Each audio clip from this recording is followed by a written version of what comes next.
नमस्कार, news point लेकर हाजिर हूं मैं राजीव। दोस्तों, दिमागी नक्सल जनता पार्टी, जी हां, दिमागी नक्सल जनता पार्टी ने मोदी सरकार को नई परेशानी में डाल दिया है। पिछले 24 घंटों में सोशल मीडिया पर बनी इस पार्टी के करीब 2 लाख फॉलोअर्स बढ़ गए हैं और जब तक यह प्रोग्राम खत्म होगा शायद तब तक न जाने कि इसकी संख्या कहां तक पहुंच जाए। आपको याद होगा कि कॉकरोच जनता पार्टी के कारण 3 महीने में ही नरेंद्र मोदी सरकार की हालत ऐसी खराब हुई है कि धर्मेंद्र प्रधान को मंत्रिमंडल से हटाना पड़ा, यानी धर्मेंद्र प्रधान से इस्तीफा लेना पड़ा। और अब बीजेपी ने अपनी नई टीम बना ली है जिसमें अमित मालवीय जैसे पुराने लोगों की छुट्टी हो गई है। 10 साल तक अमित मालवीय ने बीजेपी आईटी सेल को खूब आगे बढ़ाया, लेकिन कॉकरोच जनता पार्टी ने बीजेपी आईटी सेल को भी खूब धूल चटाई और अब दिमागी नक्सल जनता पार्टी यही करती हुई दिख रही है। इस पार्टी को किसने बनाया है यह अभी राज ही है। एक पोस्ट में दिमागी नक्सल जनता पार्टी ने लिखा है, क्या लिखा है जरा ये देख लीजिए। लिखा है कि हमें पता है कि दिमाग का इस्तेमाल कैसे करना है, इसलिए हम अभी फाउंडर के बारे में नहीं बताएंगे। जब इंस्टाग्राम पर 1 मिलियन यानी 1M फॉलोअर्स का माइलस्टोन पूरा हो जाएगा तब फाउंडर और टीम के बारे में बताया जाएगा। तब तक ये एक फेसलेस यानी बिना चेहरे वाला प्लेटफॉर्म है, लोगों का, लोगों के लिए और लोगों द्वारा। ये जो आखिरी लाइन है दोस्तों, इसमें यानी लोगों का, लोगों के लिए, लोगों द्वारा, इससे बीजेपी और मोदी को सबसे ज्यादा डर लगेगा क्योंकि इसमें लोकतंत्र की बात कही गई है। वहीं एक और पोस्ट में डीएनजेपी ने यानी दिमागी नक्सल जनता पार्टी ने बताया है कि अब उसे एंटी नेशनल, एंटी भारत कहा जाएगा। अराजकता फैलाने और झूठ बोलने का आरोप लगेगा, लेकिन फिर इससे जुड़े लोग दिमाग लगा लेंगे। यह बहुत महत्वपूर्ण है। तो बात अब सीधे दिमाग की होने लगी है, जो मोदी सरकार के लिए काफी चैलेंजिंग यानी चुनौतीपूर्ण हो सकती है। हम हार्वर्ड नहीं हार्ड वर्क वाले हैं ऐसा कहकर याद कीजिए नरेंद्र मोदी ने मेहनत से पढ़ने लिखने वालों का मजाक उड़ाया था, खूब उड़ाया मजाक। अब एक एक कर उसका जवाब दिया जा रहा है। जैसे अभी लखनऊ में जेन अल्फा ने हाईवे जाम कर दिया। जयप्रकाश नारायण सर्वोदय बालिका विद्यालय की छात्राओं ने हाईवे पर धरना देते हुए शिक्षकों की कमी दूर करने की मांग बीजेपी सरकार से की है। जरा देख लीजिए, फुल स्क्रीन ले आइए। ये लखनऊ है, आज की तस्वीर है, जरा देखिए फुल स्क्रीन देखिए।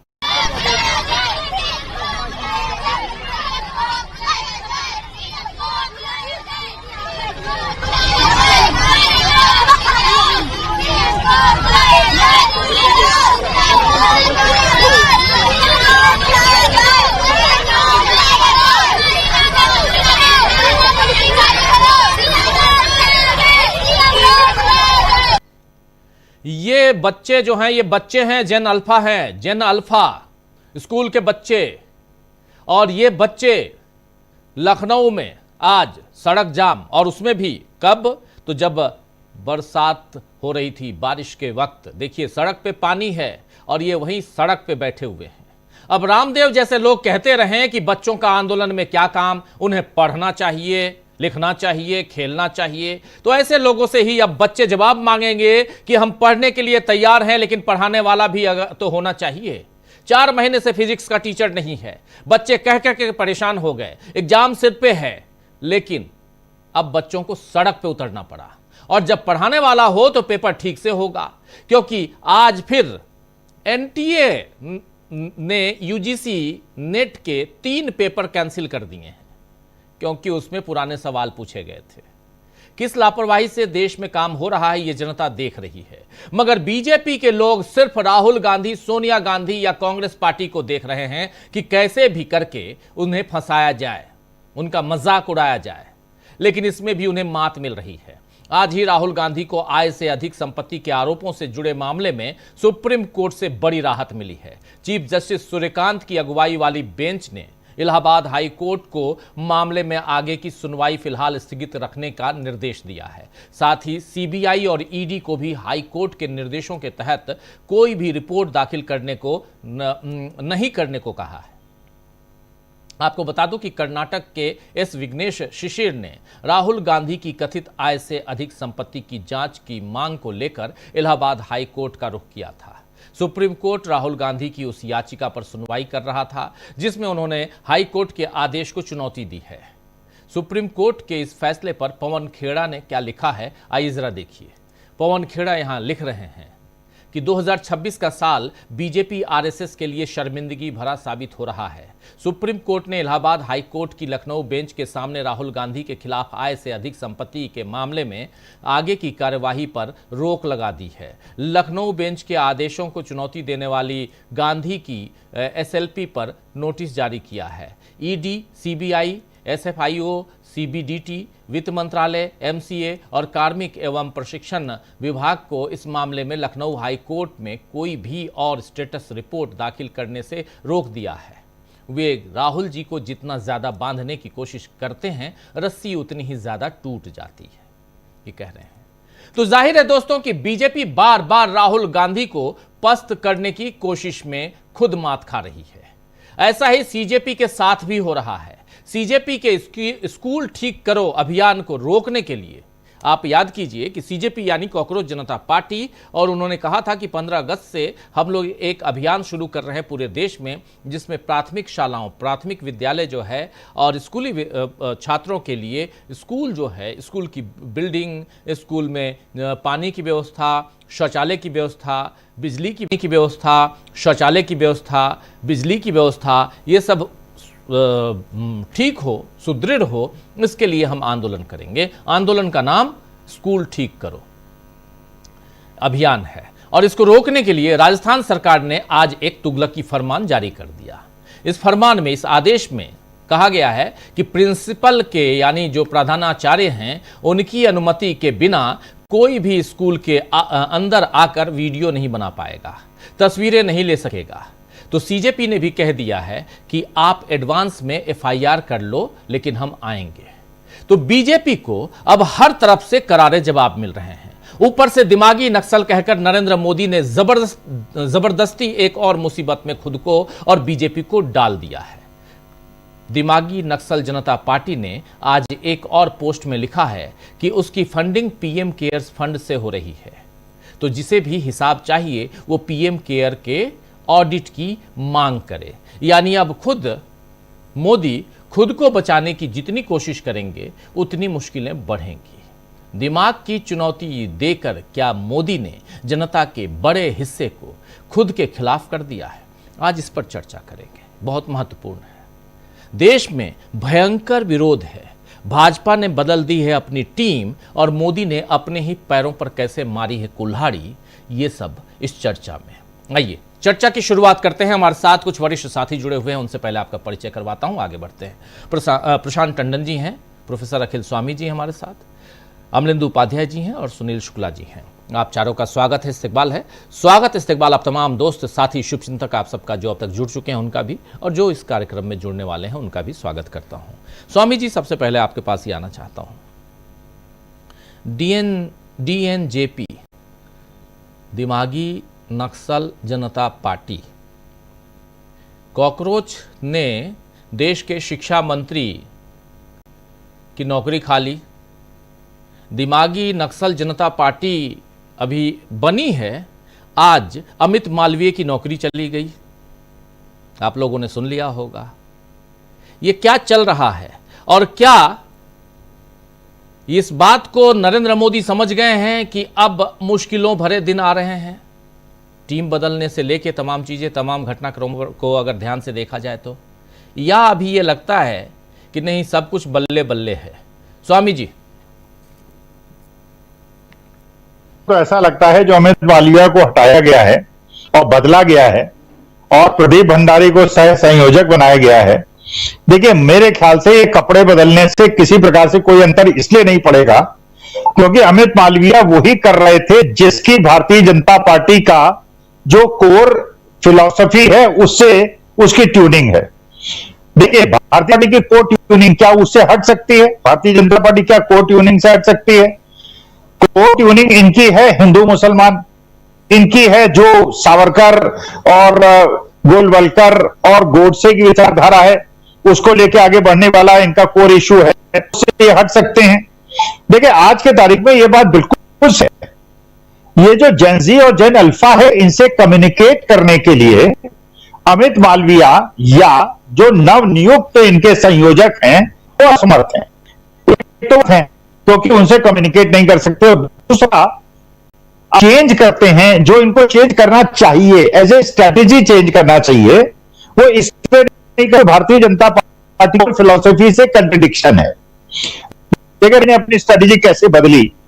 राहुल गांधी ने जो पुणे के अंदर वो जा रहे हैं, उन्होंने कहा मैं केवल लड़कियों से बात करूंगा, वहां केवल लड़कियों से वार्ता होगी, क्योंकि उन्होंने ये समझ लिया इस आंदोलन का जो जेनजी अल्फा का आंदोलन है, इससे निष्कर्ष बड़े आसानी से निकलता है कि आज हमारे यहाँ बेटों से आगे हैं और वो लीडरशिप ले रही हैं। स्वामी जी आपकी आवाज डाउन जा रही है, स्वामी जी रोकना चाहूंगा, आप आवाज थोड़ी डाउन हो रही है आपकी, माफी चाहता हूं, थोड़ा सा रोकना चाहूंगा। लेकिन जरा हम लोग जिस पे बात कर रहे हैं इससे इधर भी आते हैं, जरा लेके आइए आज जो लखनऊ में हुआ है, ये भी महत्वपूर्ण है। आप देखिए लखनऊ के घटनाक्रम पर भी ध्यान दीजिए दोस्तों।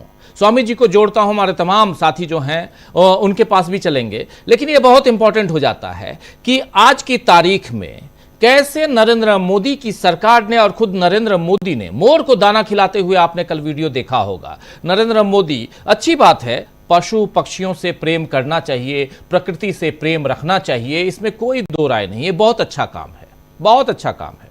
नरेंद्र मोदी जी आप बहुत अच्छा काम कर रहे हैं, लेकिन इतना ही प्रेम इन बच्चों से भी कर लीजिए। इन बच्चों से भी प्रेम करना जरूरी है मोदी जी, इसलिए कह रहा हूं क्योंकि ये बच्चे देखिए कहां हैं, ये मेन चौराहे पे हैं, ये मेन चौराहे पे हैं। और जरा सुनील जी आवाज आ रही है? सुनील जी जरा आपसे समझना चाहता हूं, हम चलेंगे, पॉलिटिकल बातें बहुत होती है, चूंकि आप यूपी में हैं, क्या कहेंगे इन बच्चों के बारे में? उत्तर प्रदेश, और यह सिर्फ उत्तर प्रदेश की घटना नहीं है, देश के अलग अलग कोने से ऐसी आवाज आ रही है। सुनील जी जरा जल्दी से, फिर आते हैं स्वामी जी कनेक्ट होते हैं, उनके पास भी आएंगे। सुनील जी। ये धन्यवाद राजीव जी। अगर जेन अल्फा का सबसे पहला प्रदर्शन अगर देश के कहीं में हुआ तो उत्तर प्रदेश में हुआ था। आप याद कीजिए, फतेहपुर जिले के बच्चे सड़क पर निकल आए थे, सबसे पहला प्रदर्शन था वो। और यह टिप्पणी है इस सरकार के ऊपर कि यह सरकार अपने शासनकाल में जो बच्चे यहां तक कि पैदा हुए उनको भी संतुष्ट नहीं कर पाई। अगर विद्यार्थी सड़क पे जाने, स्कूल में जाने के लिए रास्ते के लिए, स्कूल की बिल्डिंग में बिजली के लिए, शिक्षकों की कमी के लिए, छात्राओं के अलग से शौचालय की जरूरतों के लिए, बैठने के लिए कुर्सी मेज की जरूरतों के लिए अगर ये प्रदर्शन कर रहे हैं, तो आप ये सोचिए कि इस देश में शिक्षा के ऊपर इस सरकार ने, भारतीय जनता पार्टी की सरकार ने घोर उपेक्षा की है। और ये कोई ऐसा नहीं कल्पना का विषय रह गया। जो केंद्रीय बजट है उसमें लगातार जो शिक्षा का बजट है वो जीडीपी की तुलना में वो कम होता चला गया।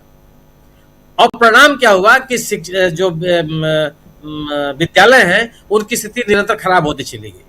ये लखनऊ के विद्यार्थी हैं जिनका स्क्रीन पर हम जिनका वीडियो देख रहे हैं। अगर राजधानी में विद्यालयों की स्थिति है तो सुदूरवर्ती इलाके या पिछड़े जिलों में स्थिति क्या होगी आप कल्पना कर सकते हैं। और आप किसी जिले में चले जाइए, आप अपने शहर में उत्तर प्रदेश के किसी भी जिले में उठिए और चले जाइए, आपको दिखाई पड़ेगा कि विद्यालयों की स्थिति क्या है। ये तो सरकार स्वीकार कर चुकी है, जो केंद्रीय शिक्षा राज्य मंत्री हैं वो स्वीकार कर चुके हैं कि 1 करोड़ से अधिक विद्यालय ऐसे हैं जहां पे एकल शिक्षक काम कर रहे हैं। शहरों की स्थिति है।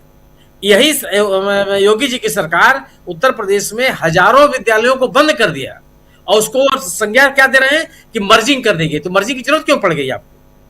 और आज जब मर्जिंग कर रहे हैं तो एक न एक विद्यालय तो बंद कर रहे हैं यार, तो क्यों ये स्थिति पैदा हो गई? आखिर ये बच्चे जो सरकारी विद्यालय हैं वहां क्यों नहीं जा रहे हैं?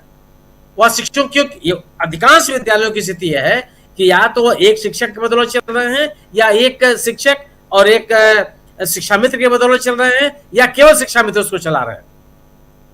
और प्राइमरी स्कूल का जितने काम हैं, चाहे वो SIR का काम हो, चाहे वो जनगणना का काम हो, चाहे वो बच्चों के लिए मिड डे मील की तैयारी करानी, सब में शिक्षकों की भूमिका है। और जबकि उच्च न्यायालय और यहाँ तक कि उच्चतम न्यायालय बार बार कह चुके हैं कि शिक्षकों से केवल और केवल पढ़ने पढ़ाने का काम लिया जाए, लेकिन कोई असर नहीं पड़ने वाला, लगातार वही चल रही है।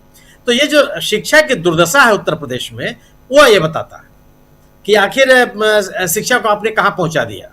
आखिर दिन प्रतिदिन जो निजी विद्यालय है उनकी संख्या बढ़ती चली जा रही है। कैसे बढ़ती चली जा रही है? जो निजी विद्यालय हैं उनकी फीस पर कोई सरकार का नियंत्रण नहीं है। दिन प्रतिदिन सरकार शिक्षा महंगी होती चली जा रही है। आप विश्वविद्यालयों की भी स्थिति देख लीजिए। विश्वविद्यालयों की भी स्थिति है कि उनकी महंगी होती चली जा रही है। अभी देखिए, जो आप अभी हम लोग वीडियो देख रहे हैं, यह मूक बधिर लोग हैं, ये बोल नहीं सकते, ये इनकी पीड़ा है। अब आप अगर आप कितने संवेदनशील हैं आप इन बच्चों के प्रति, ये बताता है। ये स्थिति हो गई है। तो पूरे राज्य में ये तो जो आंदोलन हुआ जज जी का जंतर मंतर पर, उसने इन विद्यार्थियों को को एकदम साहस दे दिया कि वो अपनी बात करने के लिए सड़क पर आ जाए, अपनी बात कहने लगे। दुर्भाग्यपूर्ण स्थिति है कि मूक बधिर विद्यार्थियों को, प्राइमरी स्कूल में पढ़ने वाले विद्यार्थियों को, उच्चतर माध्यमिक विद्यालय में पढ़ने वाले विद्यार्थियों को अगर अपनी बात करने के लिए सड़कों पर उतरना पड़े, जिंदाबाद और मुर्दाबाद के नारे लगाने पड़े, बैनर लेके चलना पड़े, तख्तियां लेके चलनी पड़े, ये बहुत बड़ा सवाल है। आखिर तंत्र किस बात के लिए है? आप क्यों नहीं देख पाते हैं किस विद्यालय में शिक्षक है, किस विद्यालय में शिक्षक नहीं है? उन विद्यालयों का बिल्डिंग की स्थिति क्या है, वहां शौचालय है? ये कोई इतना बड़ा काम है क्या? लेकिन प्राथमिकता ही नहीं है वो। अगर आप अपनी मैं तो सबसे बड़ी उपलब्धि मानता हूं जंतर मंतर के प्रदर्शन का, चाहे विद्यार्थियों के प्रदर्शन का, कि शिक्षा बहस के केंद्र में आ गई है। किसी सरकार ने, कोई कम से कम बीजेपी की सरकार ने तो कभी चिंता ही नहीं की है। और इन्होंने जो विश्वविद्यालय में जिस तरह के लोगों को भर्ती करना शुरू किया, जिस तरह के लोगों के कुलपति उन्होंने बनाना शुरू किया, दुर्गति कर दी उन्होंने, दुर्गति कर दी। क्योंकि राजीव जी, योग्यता की कोई कीमत ही नहीं रह गई ना। बिल्कुल। अगर आप शिक्षा जगत में योग्यता की कीमत नहीं रखेंगे तो दुर्गति के अलावा कुछ आपको हासिल नहीं होना है। अभी ये जो बात कर रहे हैं कि हम ऑनलाइन कोचिंग करने के लिए व्यवस्था कर रहे हैं, कोचिंग देगा कौन? कोचिंग में वहां पढ़ाने वाले लोग आएंगे कहां से? वाले देंगे। और क्या पढ़ाएंगे वो? अगर शाखा मृगों को ही पढ़ाना है तो फिर तो बच्चे आपके ऑनलाइन में थोड़े जाएंगे पढ़ने के लिए। फिर तो आप वही जो कोचिंग का बाजार बना हुआ, आप उसी को मजबूत करेंगे। तो शिक्षा की व्यवस्था इन सरकारों में पूरी तरह से एक्सपोज हो गई है। और विद्यार्थियों में आपने सेमेस्टर पद्धति लागू कर दिया। परिणाम क्या हो? शिक्षा का खर्च बढ़ गया। जिस विद्यार्थी को साल में एक बार परीक्षा शुल्क देना पड़ता था, अब उसको 4 बार देना है। 4 प्रमाण पत्र उसको, मार्कशीट उसको रखने हैं। जो अवधि है वो बढ़ती चली जा रही है। विश्वविद्यालयों से कहा जा रहा है, सार्वजनिक क्षेत्र के विश्वविद्यालयों से कहा जा रहा है कि आप अपने खर्चों को का जुटाने के लिए अपने संसाधन खोजिए। अरे शिक्षा व्यापार का माध्यम रहा। शिक्षा, अगर लोक कल्याणकारी राज्यों में सरकार नहीं काम करेगी, शिक्षा पर नहीं खर्च करेगी, लोक स्वास्थ्य पर खर्चा नहीं करेगी, तो कौन करेगा? तो स्थिति ये हो गई है कि पूरी तरह से उत्तर प्रदेश की सरकार, देश की सरकार, भारतीय जनता पार्टी की सरकार किसी राज्य में हो, वो शिक्षा को लेकर कितनी लापरवाही है वो आपके सामने। नहीं, आप देखिए ना, राजस्थान का फरमान देखिए ना। राजस्थान में जो कि आप स्कूल में नहीं जा सकते, वीडियोग्राफी नहीं कर सकते प्रिंसिपल के आदेश के बिना। ये कौन सा तरीका है?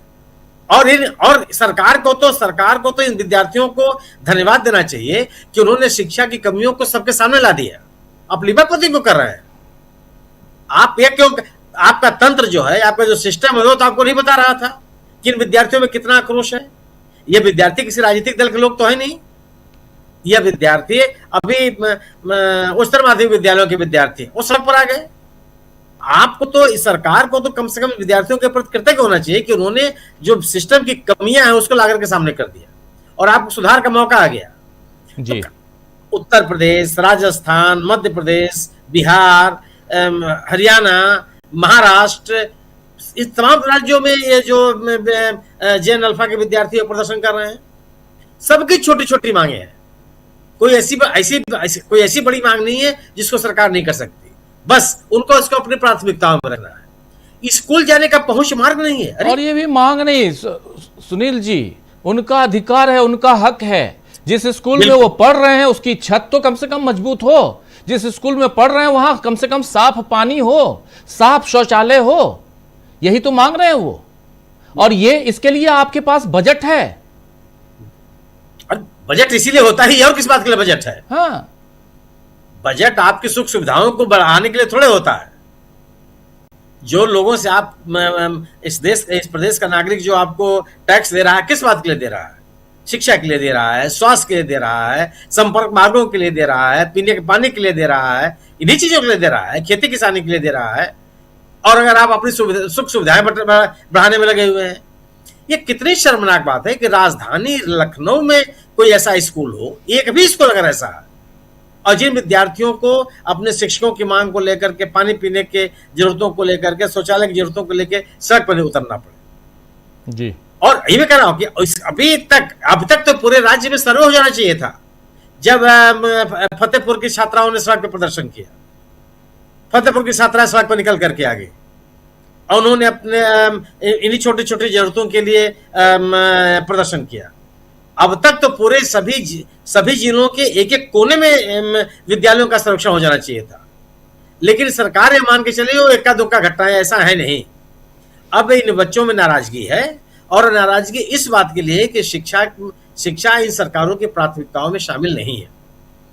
सरकारें वही काम कर रही है किस तरह से इनको वोट मिल जाए, और विद्यार्थियों ने इनको बेनकाब कर दिया। बिल्कुल, ये तो अभी शुरुआत है सुनील जी, ये शुरुआत है। जरा जल्दी से आना चाहता हूं प्रोफेसर अखिल स्वामी जी के पास। जरा स्क्रीन पे लाइए तमाम हमारे साथियों को और आगे बढ़ते हैं। स्वामी जी डिस्कनेक्टेड हैं, लेकिन प्रशांत जी, चलिए प्रशांत जी आपके पास आना चाहता हूं। मामला सिर्फ ये नहीं है प्रशांत जी कि ये लखनऊ की बात, चाहे राजस्थान की बात हो, जयपुर की, उदयपुर की, या ये मामला सिर्फ विदिशा का नहीं, ये सिर्फ बोधगया बिहार का मामला नहीं, ये मामला सिर्फ महाराष्ट्र का नहीं, ये एक अलग अलग अभी छिटपुट ही, लेकिन हर जगह बच्चे, अब देखिए इन बच्चों को देखिए सड़क पे, बीच चौराहे पे, और आए हिम्मत के साथ लगभग 300 बच्चे 2.5 किलोमीटर तक दौड़ के आए हैं। ये सब 2.5 किलोमीटर, स्कूल और इस चौराहे की दूरी 2.5 किलोमीटर है। आखिर ऐसी नौबत लाई किसने? ये सबसे बड़ा सवाल है। प्रशांत जी, फिर आता हूं स्वामी जी के पास। जी जी, देखिए राजीव जी, 3 बड़ी महत्वपूर्ण बातें हैं इसमें। एक जो हम लोगों ने ऑलरेडी पॉडकास्ट में चर्चा की कि ब्रांड नरेंद्र मोदी अब खत्म हो चुका है। अब भाषण नहीं चाहिए देश को, अब काम चाहिए। और दूसरा कि वो काम और हिंदू मुसलमान नफरत की राजनीति अब नहीं चलेगी, और अब दफ्तर में बैठ के काम करना पड़ेगा। केवल भाषण देने से, कोई जुमले फेंक देने से 2047 तक रुकिए। 2047 में सुप्रीम कोर्ट न्याय करेगा, 2047 में टीचर होंगे स्कूलों में, 2047 में गड्ढे नहीं होंगे सड़कों पे, 2047 में नरेंद्र मोदी 96 साल के होंगे। ये बच्चे जो हमारे सामने हैं ये अधेड़ उम्र के होंगे। तो 2047 के जुमले फेंकना, देश की जनता को मूर्ख समझना, बेवकूफ समझना, वो अब नहीं चलेगा। अब जो यूपी की बात है, आज बीजेपी ने अपनी टीम बदली, उस पर भी आऊंगा, उसके कारण क्या है। लेकिन यूपी की बात आप मुझे याद करके बताइए राजीव जी कि कब उत्तर प्रदेश के मुख्यमंत्री योगी आदित्यनाथ ने शिक्षा की बात की है? कोई बयान किसी का याद आता है? मैं सड़क पर जाके पूछूं किसी से कि योगी आदित्यनाथ के 3 बयान बताओ आप, तो वो कहेगा कि उनको जामा मस्जिद में हनुमान चालीसा पढ़नी है, उनको 80-20 करना है, उनको बुलडोजर चलाना है, ठोक दूंगा बुलडोजर। ये इससे अब नहीं चलेगा काम। आपको दफ्तर में बैठ के काम करना पड़ेगा। फाइलों का अंबार है, उसको क्लियर करना पड़ेगा, शिक्षा के लिए फंड इकट्ठा करने पड़ेंगे। और सबसे पहली बात कि आपको ये मानना पड़ेगा कि देश की जनता मूर्ख नहीं है। देश की जनता को मूर्ख समझना आप छोड़ दें कि आप उनको शिक्षा भी नहीं दें, उनको बिजली भी सस्ती ना करें। उत्तर प्रदेश में बिजली, आप राजीव जी, आप उत्तर प्रदेश में ही से आपका वास्ता है, आप वहीं रहते हैं, दिल्ली से छोड़ के वहां चले गए। या हमारे जो बाकी मित्र उत्तर प्रदेश के हैं, बिजली बहुत महंगी है वहां पे। हम तो दिल्ली में रह रहे हैं, तो दिल्ली में बिजली सस्ती है। तो 10-10 मिडिल क्लास परिवारों के, राजीव जी, मिडिल क्लास परिवारों के 8-8, 10-10 हजार बिजली के बिल आते हैं। तो आप बिजली भी महंगी करेंगे, सड़कें भी नहीं देंगे, स्कूल भी जर्जर हालत में होंगे, और फिर आप कहेंगे कि जी 80-20 कर देंगे, नमाज नहीं पढ़ने देंगे, जामा मस्जिद में आके हनुमान चालीसा पढ़ना है मुझको। आपकी प्राथमिकता ये है। तो प्रदेश की और देश की जनता कह रही है कि जी आप पढ़े हनुमान चालीसा जहां मर्जी आए, हमको टीचर दें स्कूल में। स्कूल में पंखे होने चाहिए। शुरुआत वहीं से हुई थी। फतेहपुर के स्कूल में पंखे नहीं थे जी। हम भी सरकारी स्कूल में पढ़े हैं और उत्तर प्रदेश में पढ़े हैं। 70 के दशक में हमारे क्लास में 5 पंखे होते थे क्लासरूम में। हॉकी स्टिक भी होती थी, योगा की क्लास भी होती थी, लाइब्रेरी भी थी। कहाँ लाइब्रेरी है सच बताइए। तमाम लेखकों को हमने, चाहे वो मुंशी प्रेमचंद हो, चाहे वो फणेश्वर नाथ रेणु हो, सबको हमने वहां पढ़ा, अपने स्कूल की लाइब्रेरी में पढ़ा है। तो आप शिक्षा की तरफ आपका ध्यान नहीं है। अब मैं जरा आता हूं कि जी ये जो टीम चेंज की है, अमित मालवीय 2015 से, यानी जब से नरेंद्र मोदी सत्ता में आए उसके 1 साल बाद ये आ गए थे बीजेपी आईटी सेल में, और वहीं से उन्होंने बीजेपी आईटी सेल का निर्माण हुआ था। अब चक्कर क्या है कि क्यों हटना पड़ा? 3-4 बातें हैं। देखिए, एक, वो अब बाकी पॉलिटिकल पार्टीज के पास भी बहुत ताकतवर और उनसे बेहतर सोशल मीडिया इन्फ्लुएंसर्स हैं। कांग्रेस पार्टी का आईटी सेल या उनका जो सोशल मीडिया टीम है वो बहुत स्ट्रांग है। वो खुद वीडियो बनाते हैं, हिंदी में, अंग्रेजी में बनाते हैं, और बड़ा रिसर्च करके बनाते हैं। कंटेंट उनके पास होता है और उनको बहुत बहुत ट्रैफिक मिलता है। उसके अलावा कुछ इंडिपेंडेंट जो पॉलिटिशियंस हैं जो बीजेपी के खिलाफ हैं, यानी जो प्रियंका चतुर्वेदी है, जैसे मान लीजिए महुआ मोइत्रा है, वो खुद अपने आप में इन्फ्लुएंसर्स हैं जी। तो उस तरीके के बहुत सारे पॉलिटिशियन जो बीजेपी के खिलाफ राजनीति करते हैं वो इन्फ्लुएंसर है। जैसे अखिलेश यादव हैं, तेजस्वी यादव है, और उनके भी अपने आईटी सेल बन गए हैं, वो भी उनकी अच्छी प्रेजेंस है। तीसरा इनको चैलेंज आ रहा है कॉकरोच जनता पार्टी, और अब जो है वो दिमागी नक्सल जनता पार्टी, दिमागी नक्सल बन गए। सोशल मीडिया इन्फ्लुएंसर्स हैं, तमाम पत्रकार हैं जो सेकुलर पत्रकार हैं, जो संविधान के पक्ष में हैं। तो जो संविधानवादी पत्रकार हैं या बुद्धिजीवी हैं, उनसे बीजेपी को चैलेंज मिलता है। तो बीजेपी के पास मल्टीपल चैलेंज है। वो उसमें नफरत, फेक न्यूज, झूठ, गाली गलौज से काम नहीं चलेगा, और इनके पास टैलेंट पूल भी नहीं है। अब जिनको लेकर आए वो भी गालीबाज है। अब समस्या ये है कि वो लाए कहाँ से? अब जिनको बीजेपी आईटी सेल ने जिनको बनाया है, दीपक महासके को दीपक महेश्के जी के रहने वाले, छत्तीसगढ़ के रहने वाले हैं, जहाँ आपका हेडक्वार्टर मस्के मराठी होते हैं। तो महेश्के जी, मस्के मराठी होते हैं तो नागपुर से होगा कनेक्शन। सोशल मीडिया पे उनके अकाउंट में गया मैं जी। तो उन्होंने ब्लॉक, अपने अकाउंट को वो किया हुआ, लॉक किया हुआ है।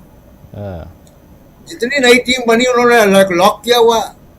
क्यों लॉक किया हुआ? क्योंकि ऐसे नफरत वाले ट्वीट और ये सब किए हुए हैं जो अभी पहले ही शुरुआत में ही जो है, जिसको कहते हैं कि सर मुड़ाते ओले पड़े, ट्रोल हो जाएंगे।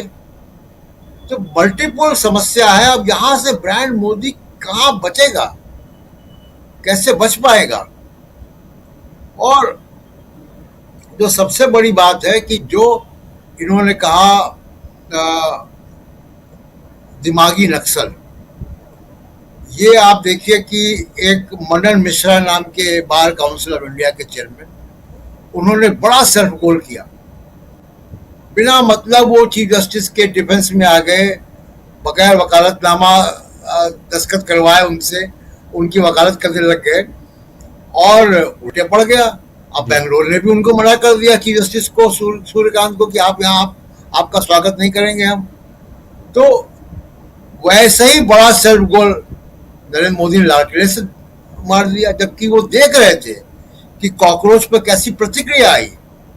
उसके बाद आपने दिमागी नक्सल, और ये जनरेशन जो युवा है आज का, वो डरता ही नहीं है। उसके साथ यही तो बात है कि वो डरता नहीं है। उसने, आपने कहा दिमागी नक्सल का उसने वो बना दिया, सोशल मीडिया अकाउंट बन गए, दिमागी नक्सल जनता पार्टी बन गई। आप उनके ऊपर आरोप लगाते हो कि इनके पाकिस्तान से फंडिंग हो रही है, तो वो कहते हैं कि जी पाकिस्तान से हमको 20 रुपए का पेटीएम आया तो मैं बैटरी रिक्शा करके आया हूँ, अभी समोसा वड़ा पाव के लिए ट्रंप से बात कर रहा हूँ, वो पैसा भेजेगा।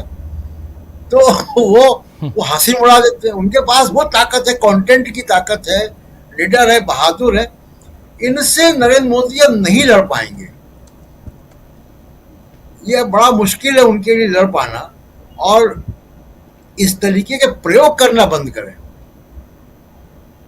ये प्रयोग हमको नुकसान दे रहे हैं। जी राजीव जी बिल्कुल बिल्कुल, आप सही कह रहे हैं, प्रयोग नुकसान दे रहे हैं।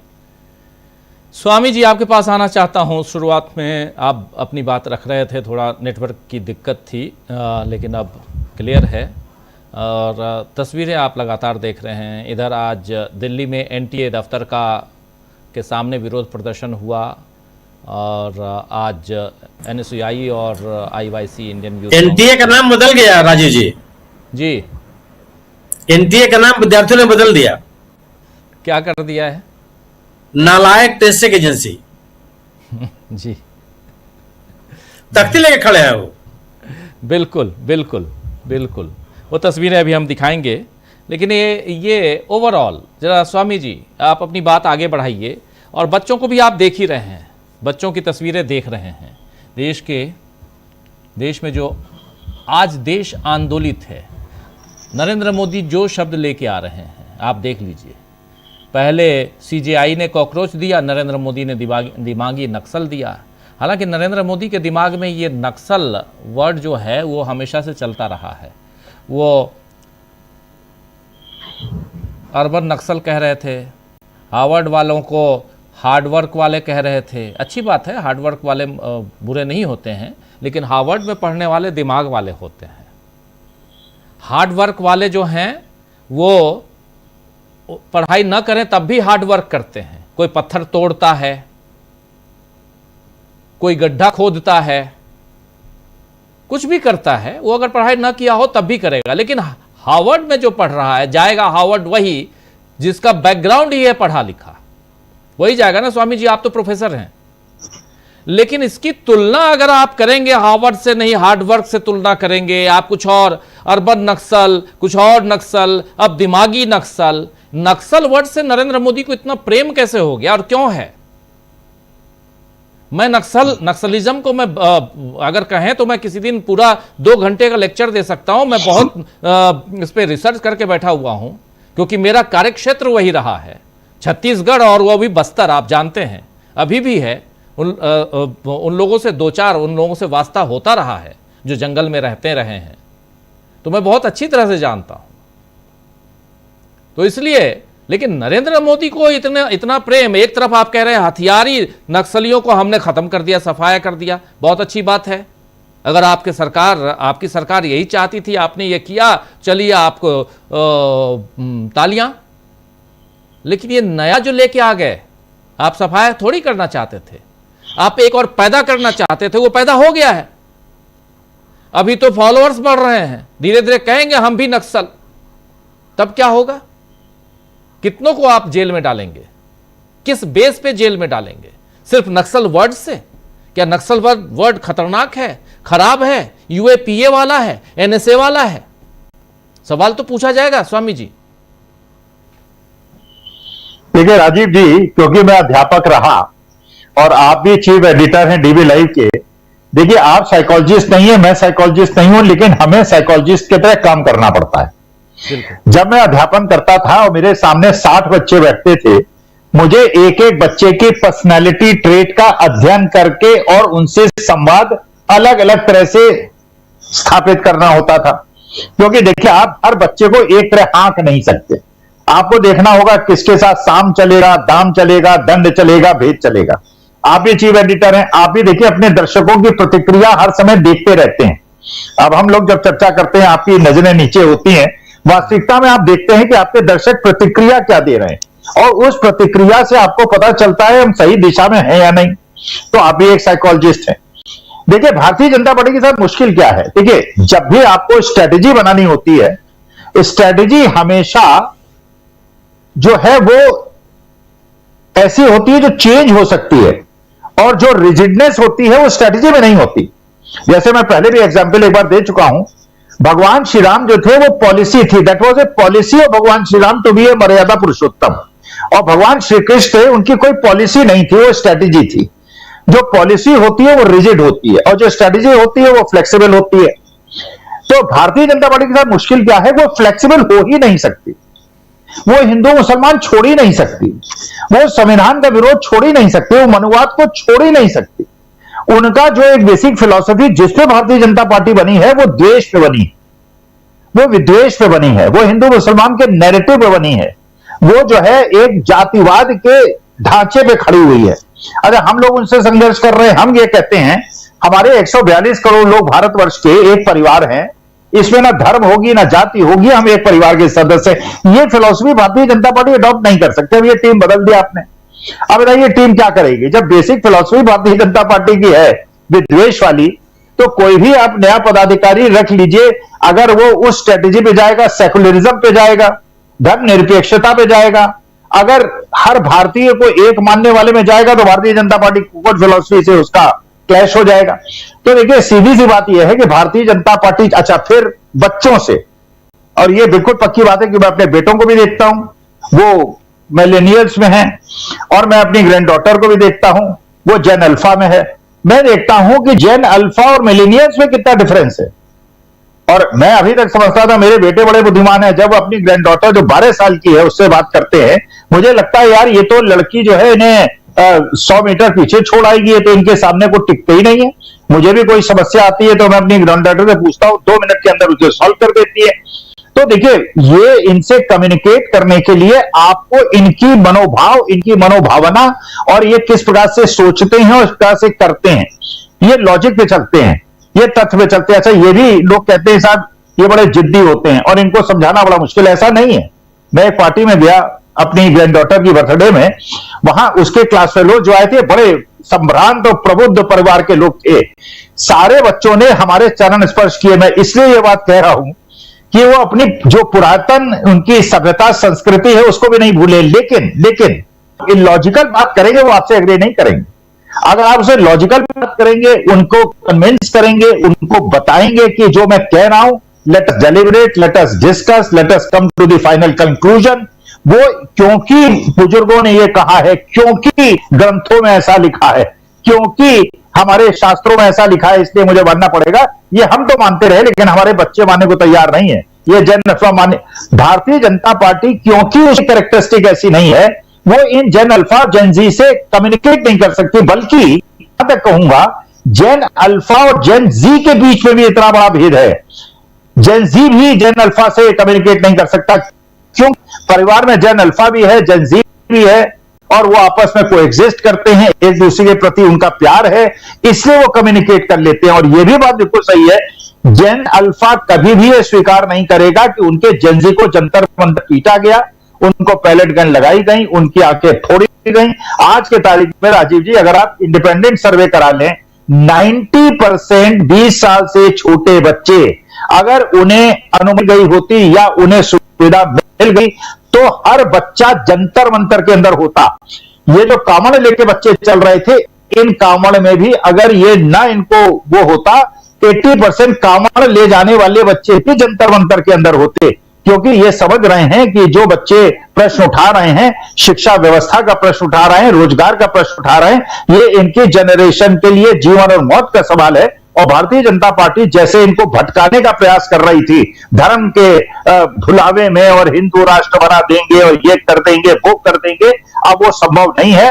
हमारा देश अपनी धुरी पे लौट आया है और मुझे लगता है अच्छे दिन आने वाले हैं, और हमारे भारतवर्ष जिस दिशा में हमको चलना चाहिए था उसी दिशा में चल रहा है। जो भटकाव हो गया था पिछले 12 साल से, हम पुराने अपने रास्ते, सही रास्ते पे आ गए हैं। गांधी और संविधान के और बाबा साहब भीमराव अम्बेडकर के रास्ते पे आ गए हैं।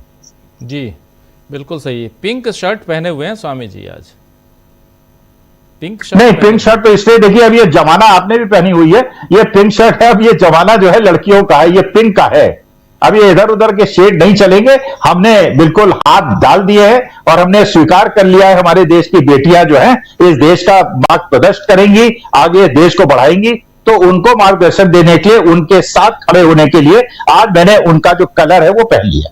जी, जनरली आप पहनते नहीं, इसलिए मैं अभी ध्यान गया। नहीं, मैंने मंगाई है, रहता हूँ मैं तो सब। मैं राजीव जी, मैंने स्पेशली मंगाई है। ये मैंने 4 दिन पहले ऑर्डर किया, आज ही डिलीवरी मिली है, इसलिए आज पहन के बैठा हूं। लेकिन क्योंकि पिंक कलर जो है बेटियों के साथ इसको कनेक्ट किया जाता है, अपनी बेटियों के साथ सॉलिडेरिटी स्थापित करने के लिए मैं ये पिंक कलर पहन के बैठा हूं।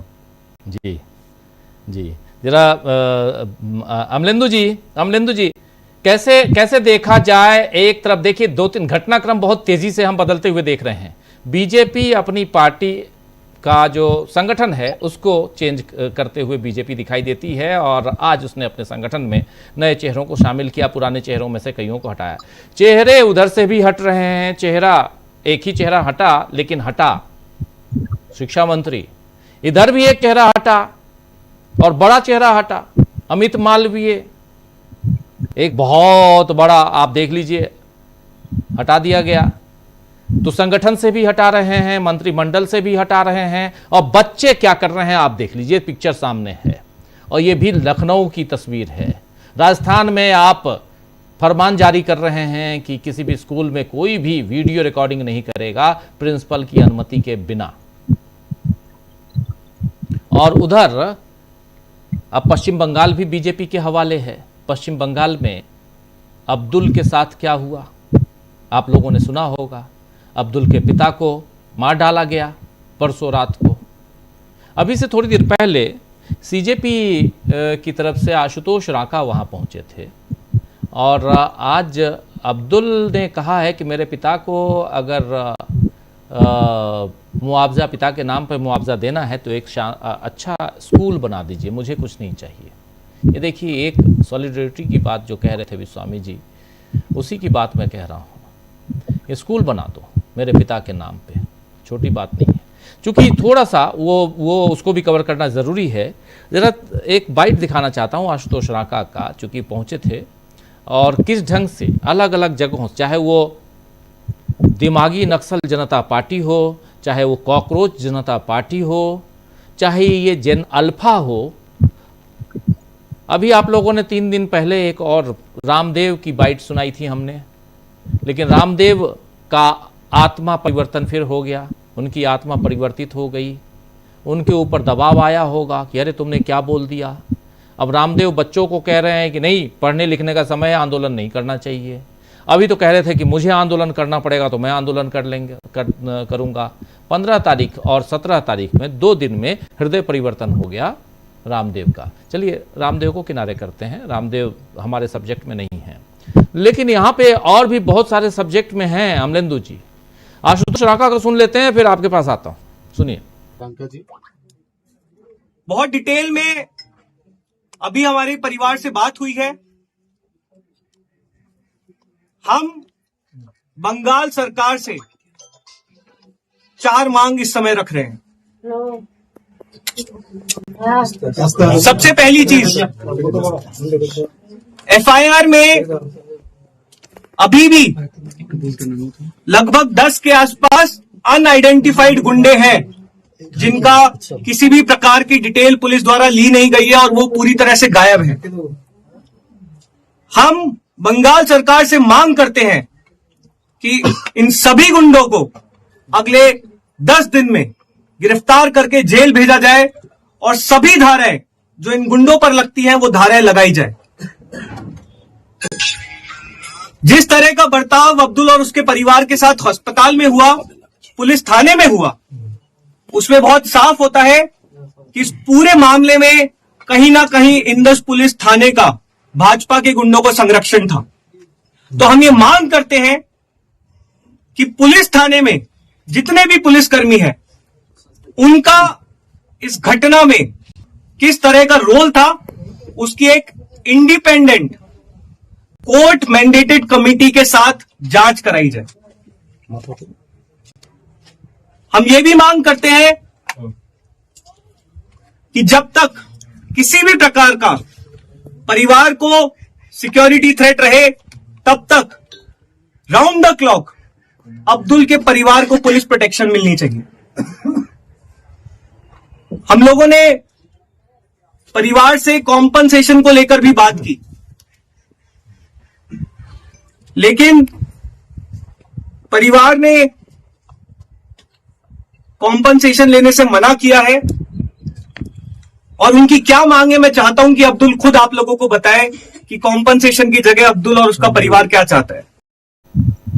ये घटना आप लोगों को पता है और उसका डेवलपमेंट आप तक हम पहुंचा रहे थे, लेकिन यहाँ जंतर मंतर से लेकर लखनऊ के इस प्रोटेस्ट तक कैसे इसको देखते हैं अमलिंदु जी, जबकि अब एक नई पार्टी, एक और पार्टी बन चुकी है। जितनी बातें अब होंगी शायद उतनी पार्टियां बनेंगी। आप जिन जिन लोगों पे जैसे जैसे आरोप लगाएंगे लोग उसको स्वीकार करते जा रहे हैं। देखिए, आपने कहा कॉकरोच हैं, बोला हाँ हम कॉकरोच हैं। आपने कहा दिमागी नक्सल हैं, कहा हाँ हम दिमागी नक्सल हैं। मीम्स बन रहे हैं, रील्स बन रहे हैं। आपने कहा 56 इंच वाला हूं, सबने कहा छोटा बंदर। तो ये देख लीजिए ये किस ढंग से परिवर्तन आया है। इस परिवर्तन को अगर नरेंद्र मोदी नहीं समझ रहे हैं तो फिर संगठन कितनी बार भी बदल लें, कुछ होने वाला नहीं है। अमलेंदु जी,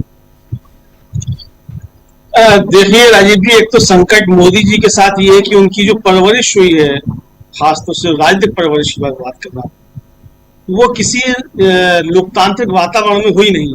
आपकी आवाज दूर से आ रही है, थोड़ा पास ले लीजिए जी। तो राजीव जी, जो उनके परवरिश है, मोदी जी की जो पॉलिटिकल परवरिश है खासतौर से, वो किसी भी तरीके से राजनीतिक वातावरण में नहीं हुई है और लोकतांत्रिक वातावरण में नहीं हुई है। जो भी परवरिश उनकी हुई है वो हुई है उनकी संघ की शाखाओं में। तो संघ की शाखा में राजीव जी लोकतांत्रिक मिजाज क्या है उसका पता नहीं चल सकता, उसका आपको ज्ञान नहीं हो सकता। और वो भी किस तरीके की हुई पता नहीं। लोग तो कहते हैं कि उन्होंने संघ के साथ भी धोखा दिया और बहुत सारी बातें उनके बारे में कही जाती हैं, तो हम उस बारे में जाना नहीं चाहते क्या धोखा दिया क्या धोखा नहीं दिया। लेकिन अभी तक तो राजीव जी कहा जाता था कि नरेंद्र मोदी को बड़ी नब्ज पहचानना आती है जनता की, बड़ा सीधा कनेक्ट कर लेते हैं जनता के साथ। सब जनता जो है वो उनसे बिल्कुल सीधे कनेक्ट कर लेती है। राजीव जी, ये भी सब जो था असल में ये एक छवि निर्माण का मसला था कि बड़ी जनता से कनेक्ट कर लेते हैं। जनता से कनेक्ट नहीं कर लेते थे। मोदी जी के पास हिंदू मुसलमान के अलावा कुछ था ही नहीं और उसी को पोर्ट्रेट किया जाता था कि साहब जनता से बड़ा कनेक्ट कर लेते हैं।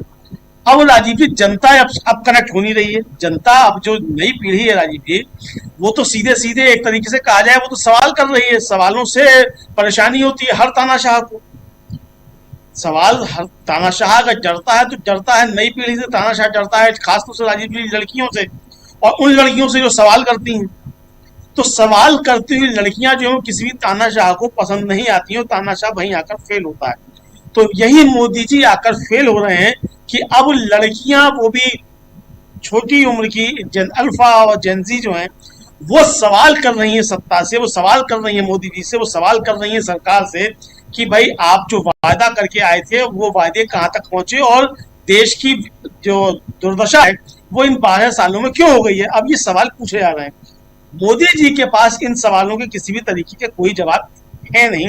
तो मोदी जी की परेशानी ये बढ़ती हुई एक तरह से दिखाई पड़ रही है। अब जो दिक्कत और ज्यादा पड़ रही है वो इसलिए पड़ रही है कि अब जो नई पीढ़ी है अब वो तमाम तरीके की नई चीजें लेकर आती है। अब उसके अंदर क्रिएटिविटी भी है। ऐसा नहीं है राजनीति की पहले पीढ़ियों के अंदर जो थी उनके अंदर क्रिएटिविटी नहीं होती थी। हर पीढ़ी जो है कुछ ना कुछ नई क्रिएटिविटी लेकर आती है और हर पीढ़ी में कुछ ना कुछ नई चीज होती है। लेकिन जब वो तकनीक पढ़कर आई है तो उस तकनीक का इस्तेमाल अब ज्यादा हो रहा है, तो तकनीक के जरिए वो क्रिएटिविटी भी और ज्यादा बढ़कर आ रही है। अब मोदी जी कुछ बोलते हैं, मालूम पड़ता है उसका तुरंत जवाब आ गया। तानाशाह का सबसे बड़ा जो संकट होता है वो ये होता है कि उसका जब डर खत्म हो जाता है तो उसे डर लगने लगता है। और आज परिस्थितियां वही पैदा हो रही हैं कि मोदी जी का जो डर था वो डर खत्म हो गया है और इसलिए मोदी जी को डर लगने लगा है। अब उनके दिमाग में दिमागी नक्सल घुस गया है, अब उनके दिमाग में कुछ और घुसता चला जाएगा, तो अब जो वो बातें करेंगे तो उसका जवाब इस तरीके से मिलना उनको शुरू हो जाएगा। तो ये नई पीढ़ी जो है ये सीधे सीधे अब जवाब दे रही है। अब तक तो ये पोर्ट्रेट किया जाता है कि साहब छात्रों को आंदोलन से दूर रहना चाहिए, जो बाबा रामदेव अब कह रहे हैं, पहले तो खुद कह रहे थे रामदेव देव के आंदोलन करना चाहिए, अब बताया यार छात्रों को आंदोलन से दूर रहना चाहिए। तो छात्रों को आंदोलन से भाई क्यों दूर रहना चाहिए? अब सवाल राजीव जी ये भी है कि भाई जो झारखंड में आपका अखिल भारतीय विद्यार्थी परिषद बैठा हुआ है धरने पर, वो अखिल भारतीय विद्यार्थी परिषद आज एनटीए के दफ्तर पे क्यों नहीं आया? वो दिल्ली में क्यों नहीं आ रहा? पेपर लीक पे एनटीए क्यों नहीं, एनटीए पेपर लीक पर विद्यार्थी परिषद क्यों नहीं आ रहा? बहुत सारे संकट खड़े हो जाने, तो लेकिन सवाल उठ रहे हैं और सवालों के जो जवाब है वो सरकार के पास नहीं आ रहे हैं। अब एक वो मनन जी का वो जिक्र आया, शायद प्रशांत जी ने जिक्र किया मनन कुमार मिश्रा साहब का। अब 700 वकीलों ने 3 संगठन हैं, उन्होंने बयान जारी है कि इनको इस्तीफा देना होगा मनन कुमार मिश्रा को। 700 वकील हैं और 3 संगठन हैं उनके जो वकील बन गए थे सीजेआई के। तो ये एक तरीके से ये जो संकट पड़ रहा है, क्या मोदी जी के जो भक्त थे और जिन संस्थाओं का जिस तरीके से दुरुपयोग किया जा रहा था, अब उनके खिलाफ भी आवाजें उठना शुरू हो गई हैं। अब इसी तरीके से अगर न्यायपालिका में कुछ बैठे हुए लोग होंगे, वो भी अगर मोदी जी के समर्थन में बातें करते होंगे तो उनके खिलाफ भी आवाजें उठना शुरू हो जाएंगी। तो ये अब संकट लगातार बढ़ता चला जाएगा। तो ये अब चीजें सामने आ रही हैं। तो अब ये जो नए नए संकट निकलकर सामने आ रहे हैं, अब जैसे आया 56 इंच का छोटा बंदर।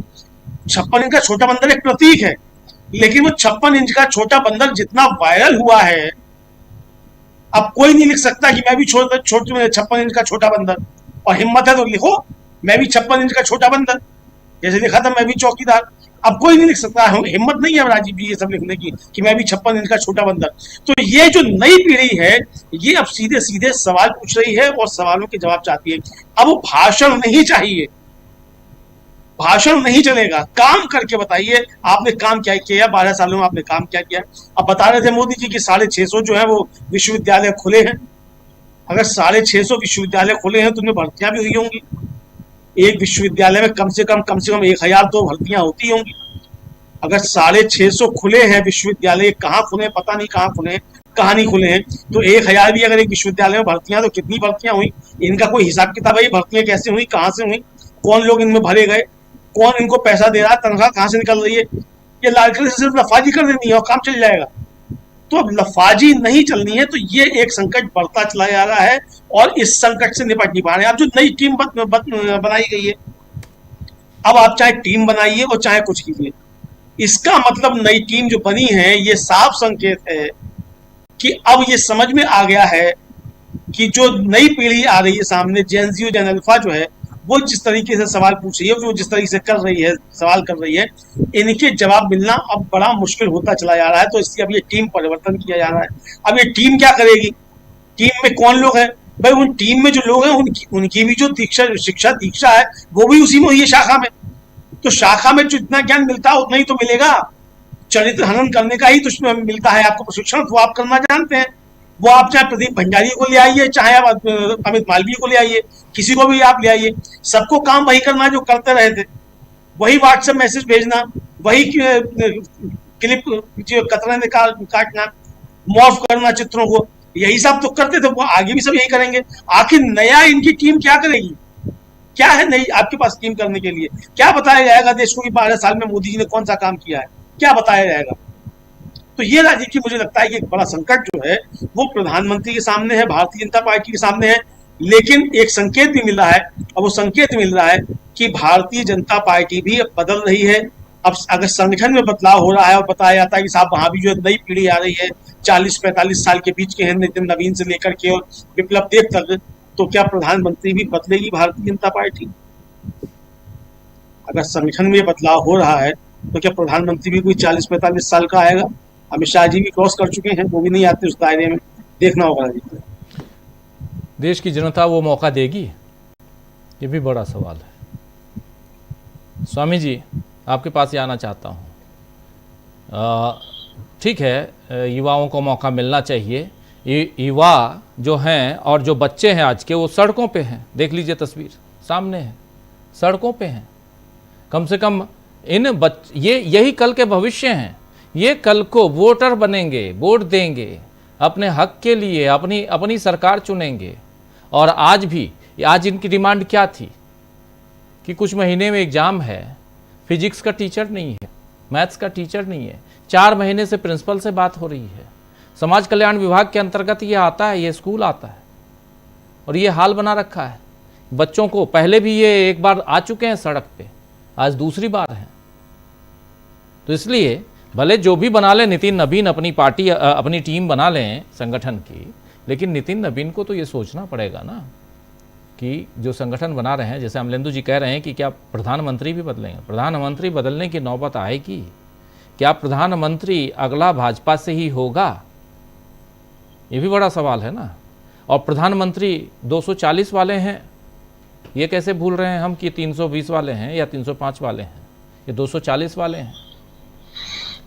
तो स्वामी जी, जरा पॉलिटिकल सिनेरियो इस देश का और उन सब के बीच एक बहुत महत्वपूर्ण घटनाक्रम आज जो सुप्रीम कोर्ट में हुआ।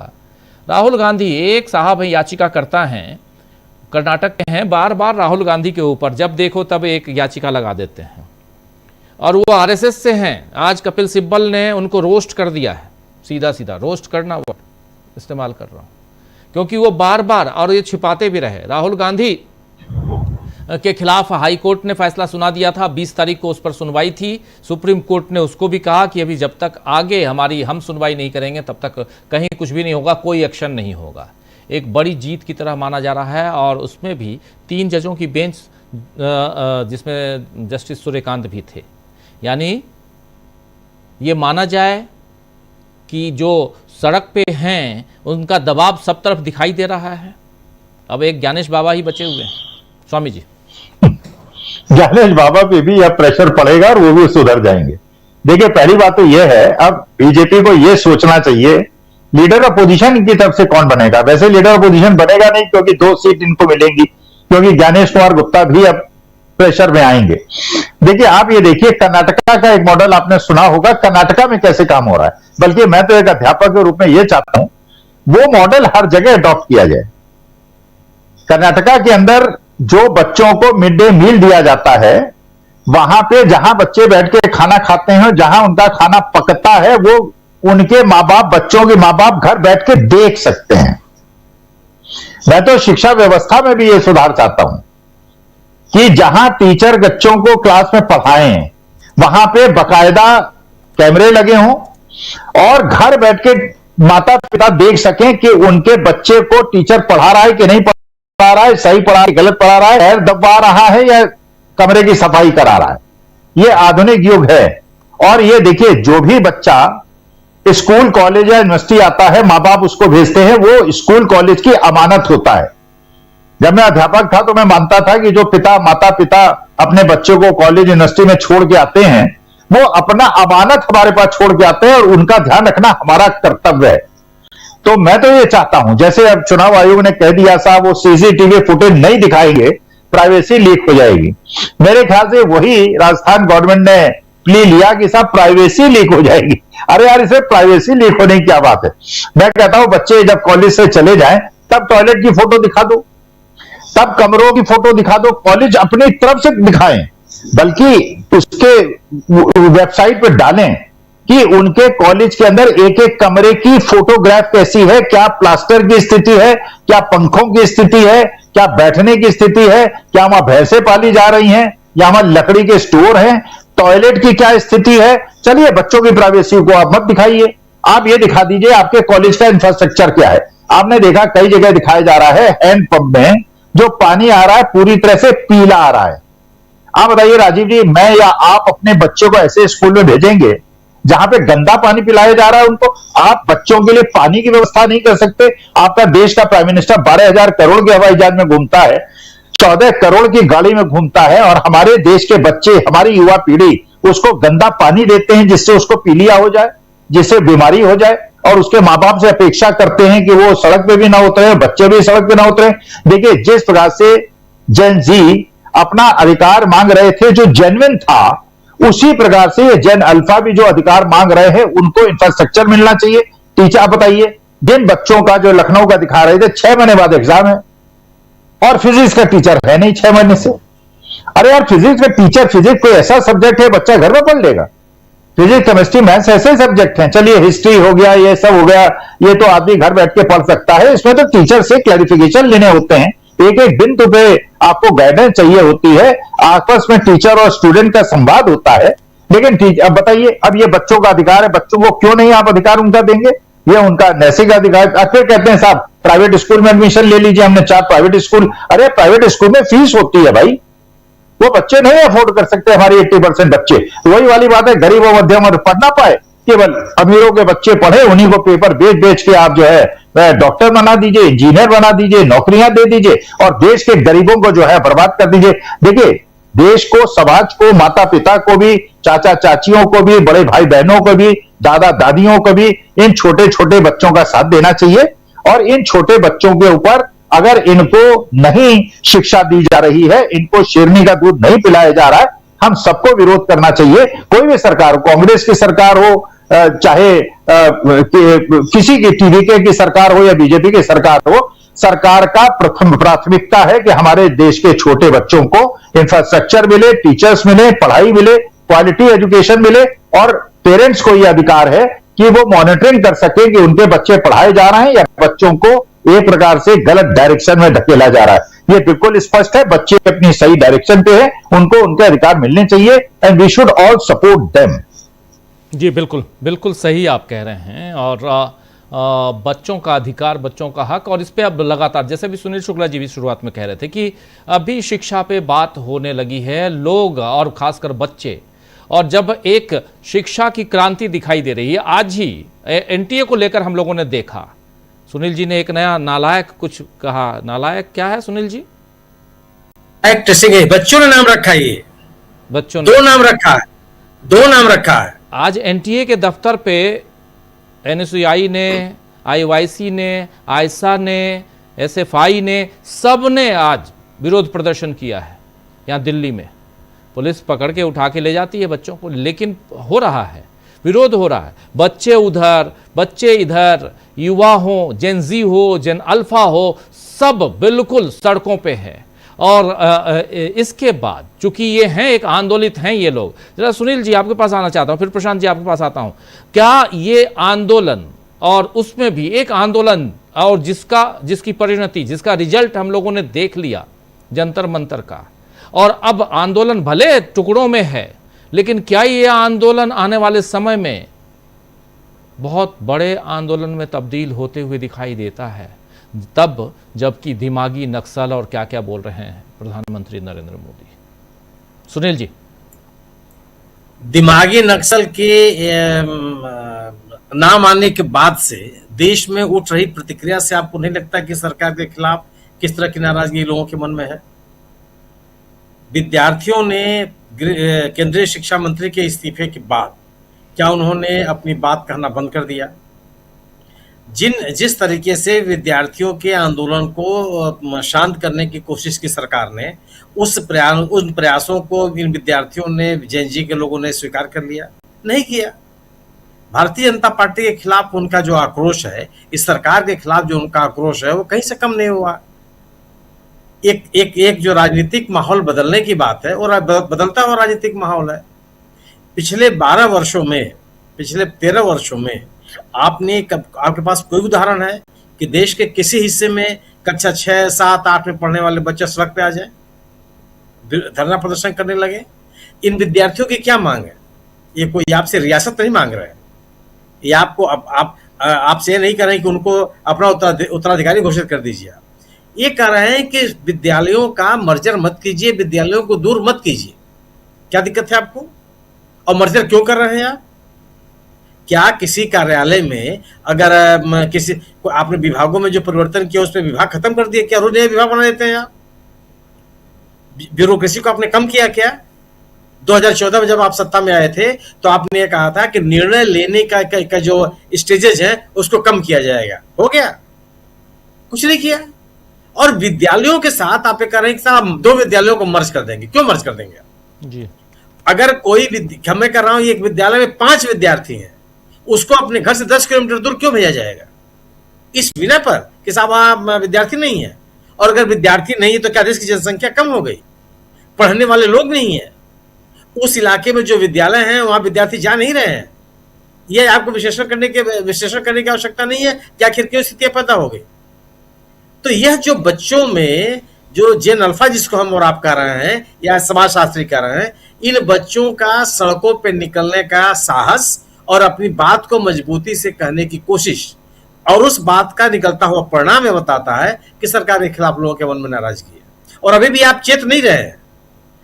इन घटनाओं के बाद से इतने बड़े बड़े मांग नहीं है जिनको आप ठीक नहीं कर सकते थे। आराम से बहुत सुविधाजनक तरीके से आप इन चीजों को संबोधित कर सकते थे, लेकिन फिर आपको वही लगता है कि जो आपका नैरेटिव है उससे काम चल जाएगा। और वही जो बात अभी भारतीय जनता पार्टी की जो नई टीम आई है उसको लेकर क्या परिवर्तन हुआ उसमें?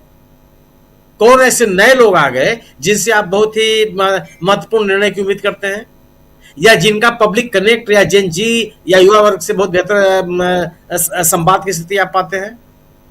या आज भी जो एक समिति बनी है उस समिति का साफ साफ संदेश है कि इस पूरी की पूरी भाजपा पर आरएसएस का कंट्रोल है। बीएल संतोष का बने रहना, शिव प्रकाश जी का बने रहना, सौदान सिंह जी का बने रहना, यह पूरी तरह से आरएसएस के नियंत्रण का संकेत है। कोई ऐसा व्यक्ति नहीं आप उससे अलग नहीं जा सकते। राम माधव का आना, राम माधव क्या है? राम माधव की भूमिका तो आज यही बदली है ना कि वो पूरी दुनिया में आरएसएस का जो एक छवि है उसको बदलने के प्रयास में लगे हुए हैं जी। उस बदलने के प्रयास में वो यह भी स्वीकार कर लेते हैं कि ऑपरेशन सिंदूर के दौरान जो डोनाल्ड ट्रंप ने कहा था उसको सरकार ने स्वीकार कर लिया था। ये छह बदलने की कोशिश की ताती आपने किया। यही राम माधव साहब हैं जो इन्होंने जाके बयान दिया कि पाकिस्तान के साथ भी सरकार के संवाद होने चाहिए और हमारा संवाद खत्म नहीं होना चाहिए, जिसका समर्थन आगे चल करके आरएसएस के सरसंघचालक ने भी किया। तो आप इनसे परिवर्तन ही कैसे उम्मीद कर सकते हैं? कोई परिवर्तन नहीं है, ये उसी रास्ते पर चलेंगे। और आप इस परिवर्तन को इस लिहाज से इसकी व्याख्या की जानी चाहिए कि केंद्रीय नेतृत्व ने, भारतीय जनता पार्टी के केंद्रीय नेतृत्व ने विभिन्न राज्यों में जो अपने नए छत्र पर स्थापित किए हैं उन छत्रपों के राह से रोड़ा हटाने की कोशिश की गई है या उनको मजबूत करने का प्रयास किया गया? क्या जो लोग बिहार से लाए गए हैं केंद्रीय समिति में, वह जो नई हुकूमत है बिहार की उसको मजबूत करने के लिए हैं, उनके समर्थक लोग हैं या कौन लोग हैं? जिन 8 लोगों को उत्तर प्रदेश से लाया गया है केंद्रीय समिति में, वो 8 लोग कौन है? क्या इनके केंद्रीय कार्य समिति में आने से योगी आदित्यनाथ जी की ताकत मजबूत होती है या उन लोगों की ताकत मजबूत होती है जो योगी आदित्यनाथ के विरोधी है? वसुंधरा राजे जी के राजस्थान से केंद्रीय समिति में आने पर, हालांकि पहले भी उपाध्यक्ष थे फिर हो गए हैं वो, लेकिन उनको इस तरह से राष्ट्रीय राजनीति बनाने से जो शर्मा साहब के रास्ते का रोड़ा हटता है या केंद्रीय समिति मजबूत होती है या वसुंधरा राजे जी की भूमिका बढ़ती है? ये तमाम आप मध्य प्रदेश की स्थिति भी आप देख लीजिए। मध्य प्रदेश से जो लोग लाए गए हैं, क्या वो लोग उनके स्थानापन्न हो सकते हैं जिनको वहां से हटाया गया? उत्तर प्रदेश से किन लोगों को हटाया गया? 4 जो प्रमुख नाम हटाए गए वह एक भारतीय जनता की पहचान रहे हैं उत्तर प्रदेश में। लक्ष्मीकांत वाजपेयी एक ब्राह्मण चेहरे को हटा करके आप हरीश द्विवेदी से उनका विकल्प बना लेंगे? संभव है ये? डॉक्टर राधा मोहन दास अग्रवाल, डॉक्टर राधा मोहन दास अग्रवाल लगातार चुनाव जीतते रहे, कभी चुनाव हारे नहीं विधानसभा का, और इस बार राज्यसभा में। अरुण सिंह राजनाथ सिंह के करीबी लोगों में माने जाते हैं, उनको आपने हटा दिया। और एक है राजेश राजेश अग्रवाल को राष्ट्रीय कोषाध्यक्ष थे, उनको हटा करके आप पीयूष गोयल को लेकर के आए। राजेश अग्रवाल और डॉक्टर राधा मोहनदास अग्रवाल, ये दोनों अपने समुदाय के महत्वपूर्ण चेहरे हैं, जिनको ले गए आप। जिन 8 लोगों को उत्तर प्रदेश से आप ले गए, कितना वो आपकी पार्टी के लिए एसेट साबित होंगे और कितनी लायबिलिटी साबित होंगे। इस परिवर्तन से कोई भारतीय जनता पार्टी की राजनीति में कोई परिवर्तन हो जाएगा। इस अगर आपने अमित मालवीय को हटाया है तो प्रदीप भंडारी को बैठा दिया है। दोनों की कार्यशैली में, दोनों को अपनी बात कहने के तरीके में कोई अंतर है क्या? इन दोनों में से कोई भी जेन जी और जेन अल्फा के साथ कनेक्ट हो सकता है? भारतीय जनता पार्टी को अपने उन्हीं परंपरागत राजनीति में ही विश्वास है कि वो उसी के आधार पर हिंदुत्व की राजनीति में, ध्रुवीकरण की राजनीति में, राष्ट्रवाद की राजनीति में उनको प्रश्रय मिलता रहेगा। मुझे लगता है कि वो होने वाला नहीं है। जी बिल्कुल। प्रशांत जी, चर्चा बहुत गंभीर और धीरे धीरे गंभीर चर्चा होती जा रही है। आप देख लीजिए, हम लोग लगातार बात कर रहे हैं और इसमें आंदोलन आंदोलन आंदोलन, चारों तरफ सड़कें जो हैं वो आबाद हैं, ये दिख रहा है। और बच्चे हैं, अब बच्चे भी हैं, ये भी कह सकते हैं, युवा, बच्चे और युवाओं की एक बहुत बड़ी टोली जो नरेंद्र मोदी चाहते थे और कहते थे उनका एक वोट बैंक माना जाता रहा। क्या उसमें अब हम ये मान के चलें कि अब सेंध लग चुकी है उसमें? आप ये देखिए कि जो बच्चे हैं, इनके पेरेंट्स होंगे ना, वो मतदाता हैं। ये बच्चे तो 2029 में भी मतदाता नहीं होंगे, लेकिन इनके पेरेंट्स मतदाता हैं। और ये इसमें बड़ी संख्या में वो पेरेंट्स होंगे जो बीजेपी के पुराने मतदाता रहे होंगे या मोदी जी के समर्थक रहे होंगे। उनको अपने बच्चों की शिक्षा की जो है वो चिंता है। और बड़े पैमाने पर ये बात गई है, जो हम लोग बात हमेशा करते रहे हैं, कि बीजेपी के बड़े नेताओं के बच्चे अमेरिका में पढ़ते, इंग्लैंड में पढ़ते। तो ये सवाल अब जनता पूछ रही है। देखिए राजीव जी, हमने जून के महीने में जब तृणमूल कांग्रेस को तोड़फोड़ की जा रही थी ईडी के जरिए, तो इसी न्यूज पॉइंट में हम लोगों ने ये कहा था कि अब नंबर गेम नहीं बचा है, ये गलत पॉलिटिक्स मोदी जी कर रहे हैं। और ये भी कहा था कि अगले कुछ सप्ताह में सब बदल जाएगा। उस वक्त जो कुछ पिछलग्गू पत्रकार हैं या जो सेकुलर खेमे के पत्रकार हैं, लेकिन वो मोदी जी को हर बात पे जो है वो मास्टर स्ट्रोक बताते हैं, वो उसको भी मास्टर स्ट्रोक बता रहे थे। कहाँ गया मास्टर स्ट्रोक, आप बताइए? नंबर गेम, मैं फिर कह रहा हूं, नंबर गेम अब नहीं बचा है। आप तोड़ लाइए, एनसीपी को तोड़ लीजिए, शिवसेना को तोड़ लीजिए, डीएमके को तोड़ लीजिए, धड़ा धमका के ईडी लगा के। इन बच्चों के यहाँ ईडी कैसे भेजेंगे आप? जो जंतर मंतर पे लोग, बच्चे खड़े हुए थे, जो छात्र खड़े हुए थे, उनके यहाँ ईडी कैसे भेजेंगे? वो कैसे डरेंगे? उसको लाल किले से आप डरा रहे हो, दिमागी नक्सल। उन्होंने बना दी नक्सल, दिमागी नक्सल जनता पार्टी। आप उनको कहाँ डराओगे? तो नंबर गेम खत्म हो चुका है। अब वो नंबर गेम का नहीं हुआ। फिर कह रहा हूं कि बहुत चर्चा और मास्टर स्ट्रोक वाले जो पत्रकार हैं वो कहते हैं, मैं फिर कह रहा हूं, बड़े दावे के साथ कह रहा हूं कि डीलिमिटेशन बिल जो मोदी जी ने लोग वहां से लाल किले से कहा नहीं ला पाएंगे, उसके लिए विशेष सत्र भी नहीं बुला पाएंगे। वो ताकत अब नहीं बची है मोदी जी की, वो मामला खत्म हो चुका है। तो दूसरी चीज कि बहुत सारे मुद्दे अभी भी, देखिए 2-3 बातें बड़ी साफ है। एक, देश के युवा ने मोदी जी को, बीजेपी की राजनीति को, नफरत की राजनीति को रिजेक्ट कर दिया, बिल्कुल खारिज कर दिया है। अब वो उसमें कोई स्कोप नहीं है।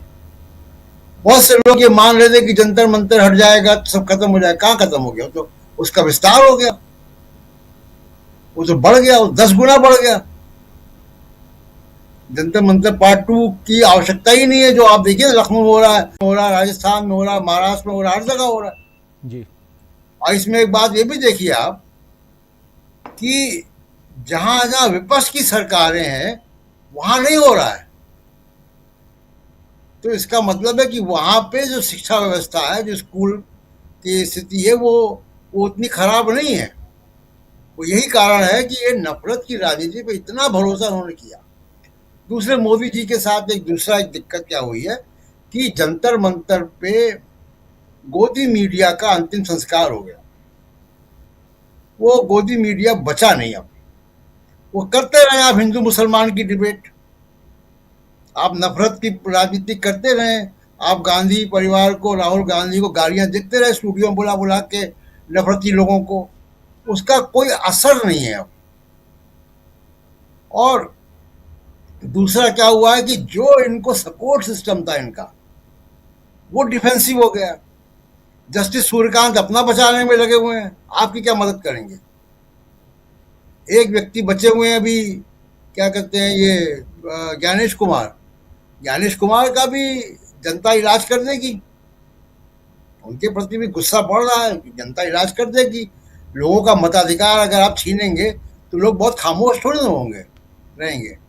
बंगाल में क्या हो रहा है, 36 लाख लोगों के नाम काटे आपने, 36 लाखों में से ट्रिब्यूनल बनाए, ट्रिब्यूनल में 26 हजार लोग बरी हो गए ट्रिब्यूनल से, लेकिन वो वोटर लिस्ट में नहीं आ पाए। बरी होने के बाद भी वोटर लिस्ट में नहीं आ पाए। तो ये ज्ञानेश कुमार अगर बीजेपी के लिए काम करेंगे तो बहुत समय तक इनको भी कोई बर्दाश्त नहीं करेगा। दूसरी एक बड़ी घटना ये हुई है राजीव जी कि राहुल गांधी का जो मुकदमा एक और चल रहा है एमपी एमएलए कोर्ट पुणे में जी, विनायक दामोदर सावरकर को लेके, वहां पे सावरकर के जो ग्रैंडसन हैं, जो उनके प्रपौत्र हैं, उनकी टेस्टिमनी चल रही है। उन्होंने आज एक बड़ा बयान दिया कोर्ट में और ये कहा है कि नाथूराम गोडसे आरएसएस का एक्टिव मेंबर था। और ये बड़ा बयान है क्योंकि आरएसएस हमेशा से बचती रही है। और यही तो राहुल गांधी ने कहा था, जिसको लेकर इतना हंगामा मच गया था, सुप्रीम कोर्ट तक मामला गया था, आपको याद होगा एक बार। जी जी, बिल्कुल बिल्कुल। तो अब सावरकर के ग्रैंडसन ने कहा है कि नाथूराम गोडसे आरएसएस का एक्टिव मेंबर था। ये नई मुसीबत अब आ गई आरएसएस के सामने। और एक आखिरी बात, ये जो नई टीम आई, अभी सुनील जी बात कर रहे थे, ये नई टीम ने अपने अकाउंट को ब्लॉक कर रखा। अभी मैंने चेक किया, प्रीति गांधी उनका अकाउंट बंद है, आलोक भट्ट उनका अकाउंट बंद है, वो जो आईटी सेल के नए अध्यक्ष हैं दीपक महेश के, हाँ। उनका उनके अकाउंट में कोई ट्वीट नहीं है, उन्होंने आर्काइव कर दिया सब। तो ऐसे लोग कहाँ रिप्लेस कर पाएंगे? जो इतना बड़ा बीजेपी के खिलाफ एक अटैक हो रहा है, चाहे वो इंडिपेंडेंट इन्फ्लुएंसर से हो, चाहे वो पॉलिटिकल पार्टी से हो, वहाँ सुप्रिया सुले, पवन खेड़ा, तमाम लोग, महुआ मोइत्रा, विपक्ष में अखिलेश यादव, वो अपने आप में बड़े इन्फ्लुएंसर्स हैं। और उन पे आप ऐसे लोगों को ला रहे हैं जिन्होंने ट्विटर अकाउंट अपने जो हैं वो ब्लॉक किए हुए हैं। तो सोशल मीडिया की लड़ाई तो वो हार चुके हैं और इस टीम रिप्लेसमेंट में तो एकदम बुरी तरह हार गए हैं। जी राजीव जी, बिल्कुल बिल्कुल, आप सही कह रहे हैं। ये पूरा का पूरा घटनाक्रम जो है वो हम देख रहे हैं और किस ढंग से बहुत तेज गति से घटनाक्रम को बदलते हुए हम देख रहे हैं। और ये सब कुछ जंतर मंतर के बाद हम देख रहे हैं। सड़कों पे जंतर मंतर के बाद बच्चे हैं, ये भी आप देख रहे हैं। आगे आगे देखिए होता है क्या। चलिए, आज इस कार्यक्रम को यहीं समाप्त कर